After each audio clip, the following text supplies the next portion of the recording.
The most fascinating thing about the 2022 Baz Luhrmann Elvis movie isn't just the modern music or the crazy CGI sequences and transitions, but it's the accent work. In one corner we've got Austin Butler acting like his life depended on it, working with that wired accent coach guy and accenting so close to the sun that he's now stuck talking like Elvis. We still hear it in your voice. Can you just not shake him? I keep asking people, is this my voice? There's people out there who say that ever since I played Elvis, my voice has changed. That it got deeper.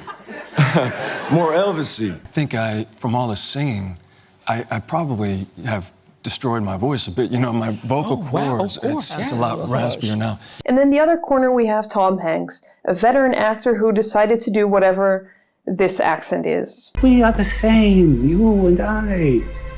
We are two odd, lonely children, reaching for eternity. While the movie is called Elvis and flashes by Elvis's life in breakneck speed, operating less like a cohesive story and more like a list of "and then this happened," the story is framed through the lens of his manager, Colonel Tom Parker. Elvis is basically the Great Gatsby character in his own life, and his more questionable moments, like appropriating music by black artists around him or his decision to start pursuing and dating Priscilla when she was just 14 years old, are brushed by at high speed and with very little care. Because remember, Elvis is the victim here, at the hands of his abusive and weird manager. Tom Hanks plays Colonel Tom Parker, an originally Dutch man that moved to the United States illegally after allegedly being wanted for murder in his hometown Breda. While he had many chances to become a legal citizen, he never did, and so he had no passport and couldn't leave the country. That would have massive impact on Elvis's worldwide career and is a large source of tension in the movie. You don't have a goddamn passport, you son of a bitch! You are fired! Parker always denied his Dutch origin, so his accent became a weird blend of Dutch and Southern, sometimes leaning more in one direction, sometimes more in the other. This is his voice later in life in an interview about Elvis. I never was involved with what songs he was going to record. I like to live up to my reputation of being a nice guy. This is it, folks. This weird accent that no one can actually place. To my Dutch ears, Colonel Tom Parker speaking, especially in his younger years. Well, let me put it this way. Would you rather disappoint 1,000 kids? You followed us around the state for the last 3 or 4 days. Sounds a lot like a lot of Dutch people speaking English. Here are some examples. I saw all the remakes and I don't think they were okay. We are looking into whether we can supply all the remaining planes. In the Netherlands they say that is another cook. I set all of this up because nothing could have prepared me for the sounds coming out of Tom Hanks' mouth during this movie. I am the man who gave the world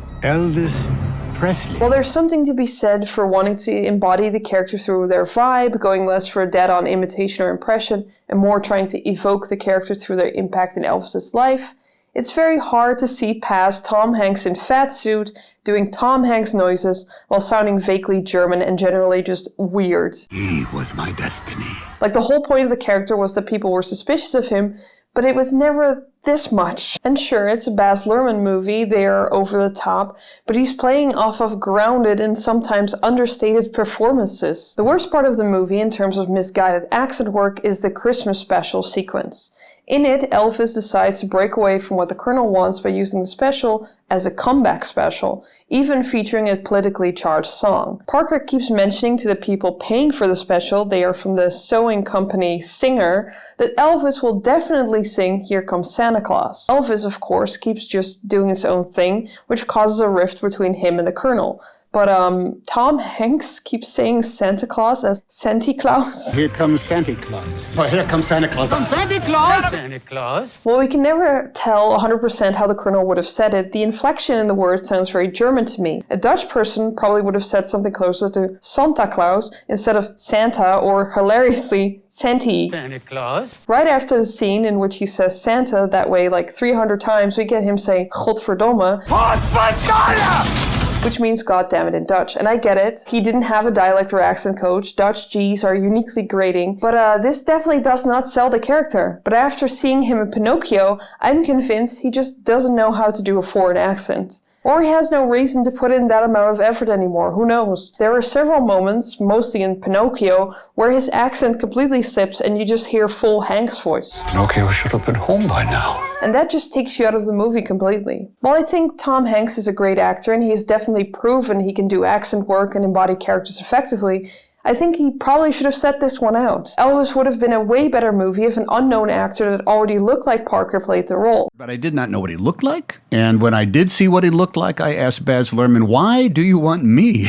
This is a heavyset balding man with, a hawk-like nose. I get that the Parker character has to carry the film, but a movie about Elvis was always going to sell tickets even without a big name. And because Tom Hanks' character is so central to the movie, you keep seeing and hearing him. Nothing all those muckrakers said in their books was true.